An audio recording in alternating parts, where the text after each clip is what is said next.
नमस्कार, स्वागत है साहित्यिक झरोका चैनल पर। आज हम करेंगे तुलसीदास की लोक मंगल की भावना। देखिए, तुलसीदास की जो काव्य रचना है उसमें लोक मंगल के भाव किस प्रकार स्पष्ट हुए हैं उसके बारे में आज हम विस्तार से जानेंगे। तो आइए देखते हैं। देखिए, सबसे पहले अगर बात करें लोक मंगल का अर्थ, तो लोक मंगल का अर्थ क्या है? लोक कल्याण करना। तुलसीदास एक लोक नायक कवि थे। उन्होंने अपने युग को भली भांति देखा था। उसकी विषमताओं से वे पूर्ण परिचित थे। उस युग में होने वाले मुस्लिम बादशाहों के अत्याचारों से वे अत्यधिक व्याकुल थे। युगीन परिस्थितियां उनके लिए असहनीय थी, क्योंकि वे भारतीय समाज के लिए अभिशाप थी। तुलसीदास ने भक्ति के साथ अपने युग की आवाज को प्रस्तुत किया। सच्चा साहित्य समाज का दर्पण होता है और तुलसीदास सच्चे साहित्यकार थे। अतः उनकी कृतियों में युग बोलता है। उनकी रचना रामचरितमानस उनकी प्रौढ़ कृति है। अतः इस रचना में उन्होंने लोक कल्याण की चेतना का समावेश भी किया है। तो इस तरह से आप परिचय तैयार करेंगे। देखिए, यहाँ पर मुस्लिम बादशाहों के अत्याचार थे। ये सब जो परिस्थितियां हैं इसका वीडियो मैं पहले ही करवा चुकी हूँ। प्लेलिस्ट में मैंने ऐड कर दिया है, जो तुलसीदास के साहित्य की प्लेलिस्ट है, तो आप वहाँ पर भक्ति काल की परिस्थितियां देख सकते हैं। तुलसीदास के समय काल की परिस्थितियां भी वही परिस्थितियां हैं जो भक्ति काल की थी। बस आपको उसमें तुलसीदास जी का नाम वहां पर शामिल करना है, बाकी परिस्थितियां वही रहेंगी। तो आप उस प्रश्न से तुलसीदास के समयकालीन परिस्थितियों का जो प्रश्न आपका है वो कर सकते हैं। तो यहाँ पर सबसे पहले एक परिचय तैयार करेंगे, जिसमें आप बताएंगे कि रामचरितमानस उनकी सबसे प्रौढ़ कृति मानी जाती है। उसमें उन्होंने लोक कल्याण की चेतना का समावेश किया है। अब अगर उनके साहित्य के अध्ययन के आधार पर देखें कि राम राज्य की स्थापना या लोक मंगल की भावना किस प्रकार स्पष्ट हुई है, तो सबसे पहला आप पॉइंट बना सकते हैं राम राज्य की स्थापना। देखिए, लोक कल्याण की चेतना में राम राज्य की स्थापना तो उनका सर्वप्रथम ध्येय होगा। तो वो इस बारे में सोचते हैं, क्योंकि उस समय का जो समय काल है वो कलयुग है। कलयुग का जीता जागता स्वरूप उस समय चल रहा था, क्योंकि जो मुगल काल की परिस्थितियां थी वो बहुत अच्छी नहीं थी। इस समय में जो मुगल शासक थे वो हिंदुओं पर अत्याचार कर रहे थे। इसी के कारण हिंदुओं की धर्म कर्म वर्ण आश्रम व्यवस्था समाप्त हो गई थी। लोग भोग विलास के जीवन में डूब गए थे और समाज की मर्यादा भंग हो चुकी थी। समाज के अत्याचार, अनाचार व दुराचार से कवि बहुत ज्यादा दुखी थे। इसीलिए उन्होंने कलयुग का वर्णन करते हुए कहा है कि नारी विवश नर सकल गोसाई, नाचही नट मरकट की नाई। कि नारी के वश में होकर सभी जो नर हैं, हे प्रभु, वो अपने कर्तव्य को भूल गए हैं और किस में उलझ गए हैं? काम, क्रोध, लोभ, मोह में पड़कर कुपथ का सेवन कर रहे हैं। तो यहाँ कहने का भाव क्या है कि कलयुग में धर्म के स्थान पर पाप होने लगे थे, शुभ कर्म समाप्त हो गए थे और बुरे कार्यों की जो प्रवृत्ति है, कुकृत्यों की जो प्रवृत्ति है, वो समाज में बढ़ रही थी। समाज कैसा हो गया था? मर्यादाहीन हो गया था और गहरे दुख में डूबा हुआ था। जो इनकी रचना है रामचरितमानस, उसके उत्तर कांड में राम राज्य की विशेषताओं का उल्लेख करके इस ओर उन्होंने संकेत दिया है कि यदि इस प्रकार राम राज्य हो तो समाज सुखी और शांति में रह सकता है। तो आप यहाँ पर ये ध्यान रखेंगे कि रामचरितमानस का जो उत्तर कांड है, उत्तर कांड, उसमें राम राज्य की क्या खासियत या विशेषताएं होती है उसका उन्होंने विशेष रूप से वर्णन यहाँ पर किया है। देखिए, राम राज्य की अगर बात करें तो राम राज्य में सभी प्रजा अपने अपने वर्ण के अनुसार कार्य करती है, अपने धर्म का पालन करती है, वेदों के अनुसार सभी अपने कर्तव्य के मार्ग पर चलते हैं। इसीलिए उन्हें जीवन में सुख की प्राप्ति होती है, किसी प्रकार का शोक प्राप्त नहीं होता। यहाँ पर देखिए पंक्तियां हैं कि दैहिक दैविक भौतिक तापा, राम राज नहीं काहू व्यापा। यहाँ पर इन पंक्तियों में या इस दोहे में क्या है कि दैहिक दैविक भौतिक ताप किसमें नहीं है? राम के राज्य में। काहू ही, किसी को व्याप्त नहीं है। दैहिक यानी शारीरिक कष्ट, दैविक अर्थात जो देवी देवताओं के द्वारा जो कष्ट प्राप्त होते हैं, भौतिक यानी भौतिक वस्तुओं का जीवन में अभाव हो जाना। वो ताप यानी दुख किसी के भी ना तो दैहिक दुख है, ना देवों के द्वारा दुख दिए जाते हैं, और ना ही किसी को भौतिक दुखों का सामना करना पड़ता है। कहाँ पर? राम के राज्य में नहीं है। काहू ही किसी के भी व्याप्य यानी जीवन में व्याप्त नहीं है, सभी सुखपूर्वक अपना जीवन व्यतीत करते हैं। तुलसीदास ने रामचरितमानस में विभिन्न स्थानों पर अनेक सूक्तियों के द्वारा ये स्पष्ट किया है कि लोक का मंगल तभी हो सकता है जब समाज अपने सतपथ का आचरण करे। तो सतपथ पर जब समाज चलेगा तो अपने आप ही क्या होगा? राम राज्य की स्थापना होगी, क्योंकि राजा की जो व्यवस्था होगी तो उससे प्रजा व्यवस्थित रहेगी। अगर राजा कर्तव्यहीन होगा तो व्यवस्था ठीक नहीं रहेगी या समाज सतपथ से भटक जाएगा। तो राजा को अपनी मान मर्यादा का ध्यान रखना चाहिए और उसी पर चलकर एक ऐसे राज्य की स्थापना करनी चाहिए जैसे कि राम ने अपने राज्य की स्थापना की थी। तो राम राज्य की स्थापना करना चाहते हैं तुलसीदास जी अपने काव्य के माध्यम से। रामचरितमानस के उत्तरकांड में इस बात का विशेष रूप से उल्लेख मिलता है। उसके बाद दूसरा हम पॉइंट बनाएंगे यहाँ पर शालीनता पूर्ण प्रवृत्ति। देखिए, शालीनता का जो भाव है ये मानव आचरण का भाव है। ये वो भाव है जब मानव कुछ नियमों में रहकर अपने समाज में अपने कर्तव्य का पालन करता है। लेकिन जब मानव अपने 4 वर्ण 4 आश्रम का आचरण नहीं करता, ना ही धर्म के मार्ग पर चलता है, सभी जो समाज के नर नारी हैं वो शास्त्रों के विरुद्ध चलते हैं, तब क्या होता है? समाज कुदिशा की ओर जाता है या समाज कुकृत्य करने लगता है, अर्थात बुरे काम करने लगता है।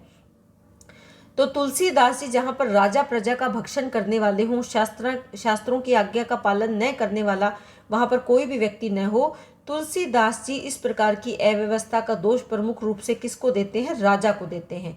तो वो कहते हैं कि जासु राजू प्रिय प्रजा दुखारी, सो नृप अवसी नरक अधिकारी।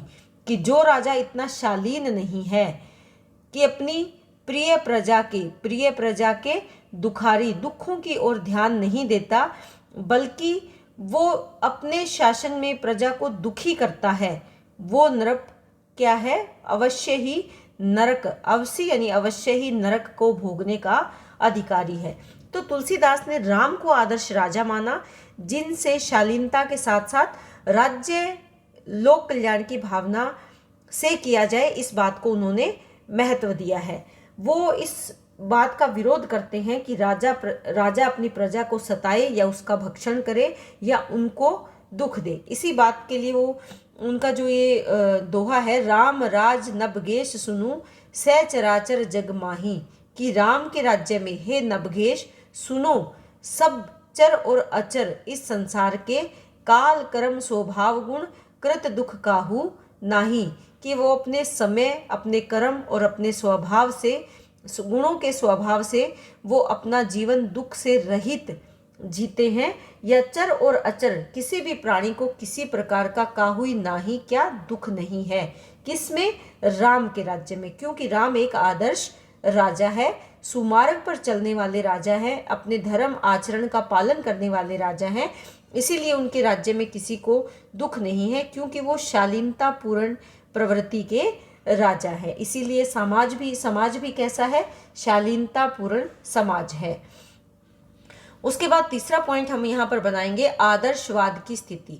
देखिए, तुलसीदास लोक कल्याण के लिए आदर्शवाद को महत्व देते हैं कि अगर लोक कल्याण करना है तो आदर्शवाद जरूरी है। यहाँ पर राजा और प्रजा दोनों ने अपनी आदर्श भावना को खो दिया था। किस समय? तत्कालीन समय में, जब तुलसीदास समाज में है, उस समाज ने राजा ने भी अपनी मर्यादा को छोड़ रखा था और प्रजा ने भी आदर्श को खो दिया था। सभी का आचरण अनिष्ट था, सभी काम वासना में, भोग में, लोभ में, क्रोध में वशीभूत होकर अपना जीवन जी रहे थे। तो यहाँ पर वो इस बात को स्थापित करना चाहते हैं कि समाज तभी आदर्श होगा जब सभी अपने अपने मार्ग पर चलेंगे। यहाँ पर जो समाज कैसा था कि जो पतिव्रता नारी थी वो अपने धर्म का परित्याग कर रही थी, पर पुरुष का सेवन कर रही थी, और इसीलिए तुलसीदास तत्कालीन व्यवस्था से घृणा का भाव रखते हैं। उन्होंने आदर्श भारतीय परंपरा को श्रेष्ठ माना है, क्योंकि आदर्श व्यक्ति ही आदर्श परिवार का निर्माण कर सकता है, आदर्श परिवार से ही आदर्श समाज का निर्माण होता है, और आदर्श समाज से ही किसका निर्माण होगा, या आदर्श राष्ट्र का निर्माण संभव है। राम स्वयं आदर्शवादी थे।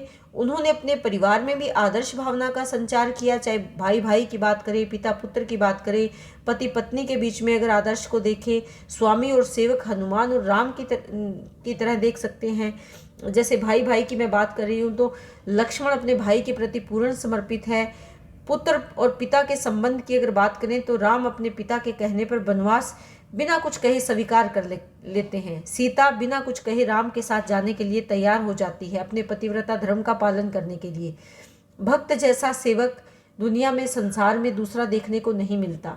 तो ये आदर्श रूप हैं इन रिश्तों के, जो समाज के लिए आवश्यक नाते हैं, रिश्ते हैं, जिनकी नींव पर समाज टिका हुआ है।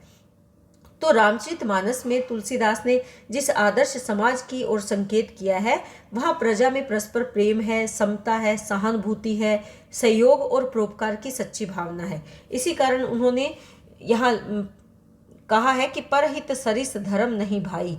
परहित यानी दूसरे का हित करने के समान और कोई धर्म नहीं है, और पर पीड़ा सम नहीं अधमाई, दूसरों को पीड़ा देने के समान कोई और पाप नहीं है। और ये कब हो सकता है, जब हम दूसरों के दुख को समझकर, उसकी भावना को समझकर, उसका कल्याण करने का भाव जब रहेगा तो समाज अपने आप ही मर्यादित हो जाएगा।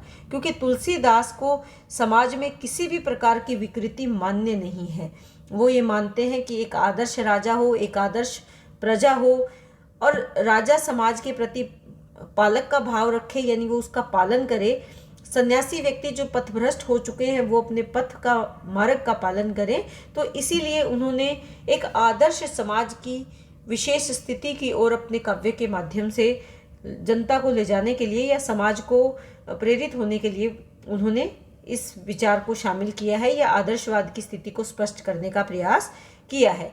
उसके बाद है मर्यादापूर्ण जीवन। देखिए, मर्यादा में बंद कर ही किसी एक आदर्श समाज की व्यवस्था को सुचारू रूप से चलाया जा सकता है, और इसी से लोक मंगल संभव है।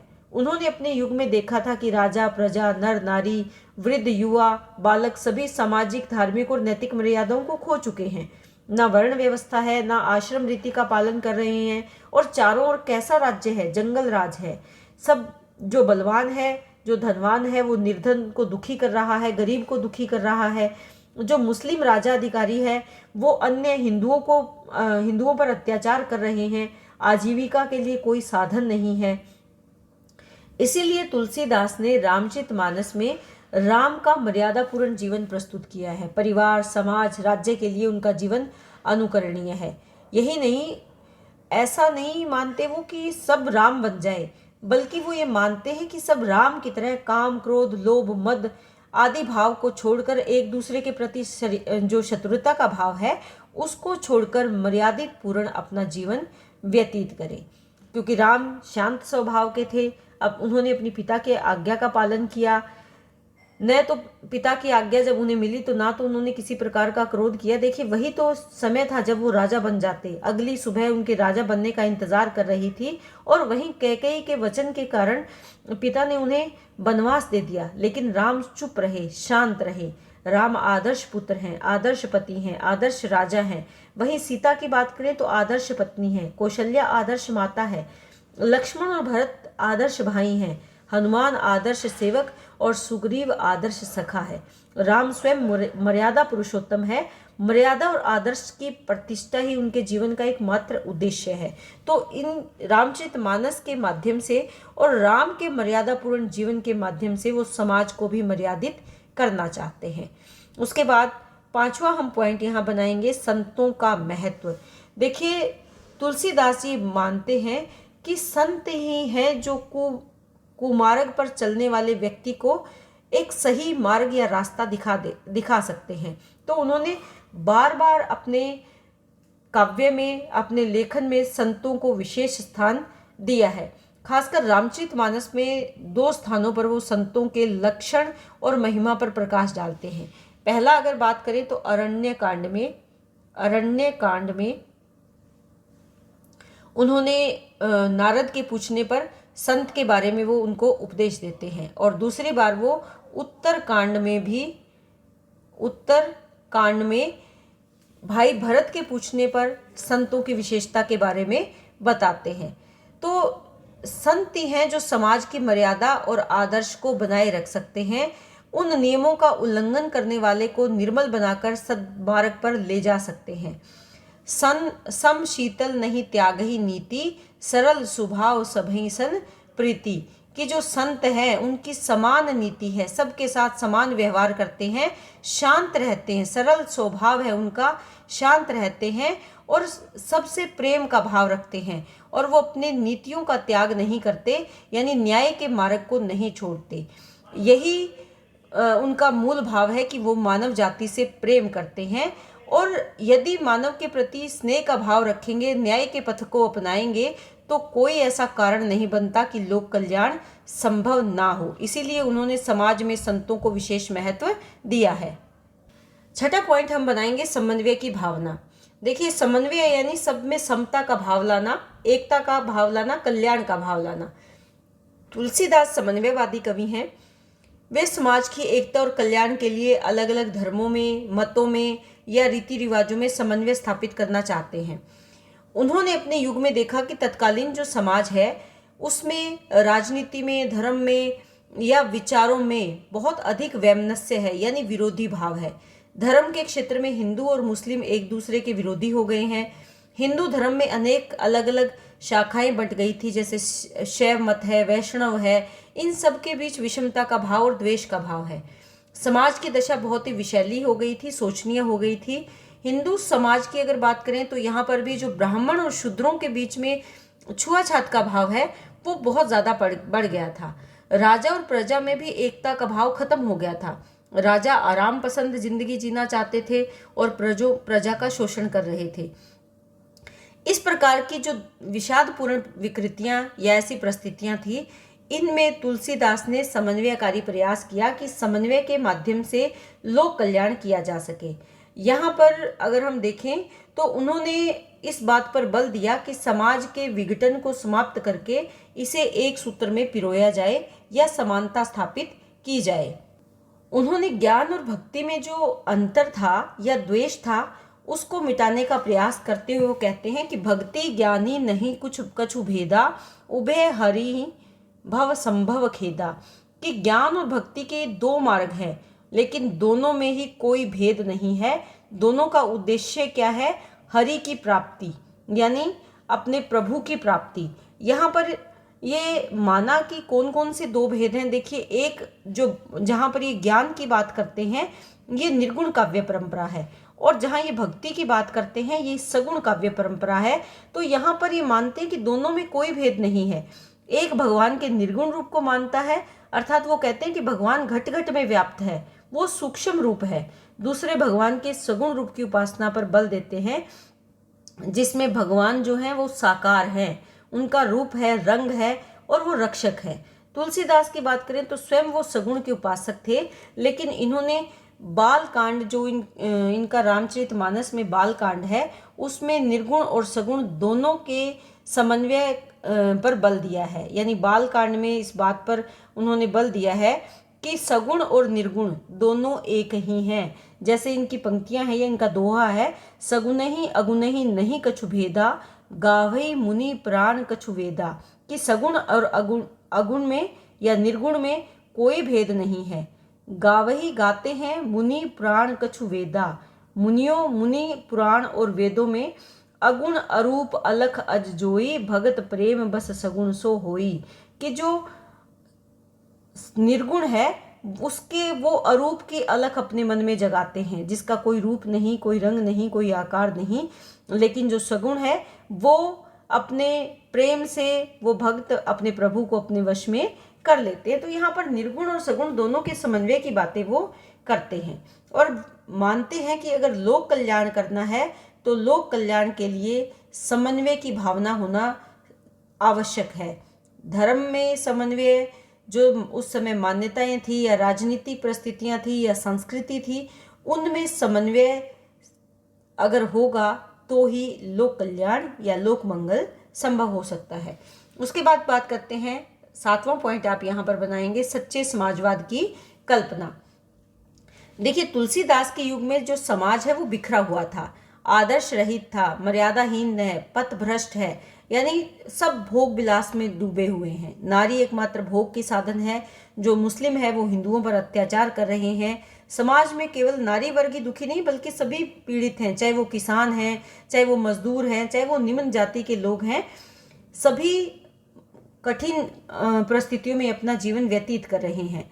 तुलसीदास ने कलयुग के माध्यम से अपने युग की दुर्दशा का चित्रण कवितावली में किया है और रामचरितमानस में भी किया है। तो सच्चे समाज का चित्रण या कलयुग का चित्रण किस में है? कवितावली और रामचरितमानस में। रामचरितमानस, इन दोनों अपने रचनाओं में उन्होंने यथार्थ चित्रण किया है। वे इस दशा को सुधारने व लोक कल्याण के लिए प्रयत्नशील रहे हैं। वो मानते हैं कि किसी भी समाज व राज्य की अच्छाई बुरी उसके आचार पर निर्भर करती है। व्यक्ति और परिवार के आचरण समाज व देश के लिए कल्याणकारी सिद्ध होते हैं। राम क्षत्रिय वंश में उत्पन्न हुए, शील, शक्ति और सुंदरता के प्रतीक थे, लेकिन फिर भी वानरों और रींछों को उन्होंने अपने गले लगाया, उन्हें अपनी सहायता के लिए अपने साथ लिया। भीलिनी के जूठे बेर उन्होंने खाए, निषादराज के प्रति ममत्व का भाव उन्होंने रखा, जटायु का उन्होंने श्राद्ध किया और समाज के छोटे बड़े, धनी निर्धन, ऊंच नीच, जाति पाति सभी भेद से वो परे रहे। सभी में वे मानवता के दर्शन करते हैं। यहाँ तक कि जो उनके शत्रु रावण हैं, उनके भाई से भी उन्होंने प्रेम का भाव रखा और लंका का राज्य जीतकर उन्हें ही वहां का राजा बनाया। तो इस प्रकार अगर हम देखें तो तुलसीदास ने इस भेद को, जो समाज में फैला हुआ था, दरिद्रता को, बेबसी को, जो वहाँ लोग दुखी जीवन जी रहे थे, उसको अपने काव्य में स्थान दिया ताकि लोक कल्याण का भाव सबके मन में जगाया जा सके। वो कहते हैं कि कीर्ति भनिति भूति भली सोई, सुरसरी सब सम सब कहें होई। क्या कहते हैं कि वही कीर्ति यानी यश, भनिति कवि के द्वारा कही गई वाणी, भूति यानी संपत्ति, भली अर्थात कल्याणकारी हो सकती है, सोई यानी वही जो सुरसरी अर्थात गंगा के समान, सब कहें होई, सम सब, सम यानी समान, सब कहें होई, सब का हित करने वाली हो, जो बिना किसी भेदभाव के सबका हित करे, गंगा के समान हो। तो वो ये मानते हैं कि वही काव्य का विषय वो मानते हैं कि जो काव्य बिना किसी यश के, बिना किसी भेदभाव के, गंगा के समान सबका हित करने वाला हो, वही लोगों में या समाज में एकता या लोक कल्याण का भाव पैदा कर सकता है। तो निष्कर्ष रूप से हम कह सकते हैं कि तुलसीदास की जो रामचरितमानस है या इनकी अन्य जो रचनाएं हैं, उनके माध्यम से उन्होंने लोक कल्याण की भावना पर विशेष बल दिया है, ताकि समाज को, जो समाज विषम परिस्थितियों में जीवित था, उसको एक सही या सद्मार्ग दिखा सके, उनका कल्याण किया जा सके। तो उम्मीद करती हूँ प्रश्न आपको बहुत अच्छे से समझ में आया होगा। बहुत बहुत धन्यवाद।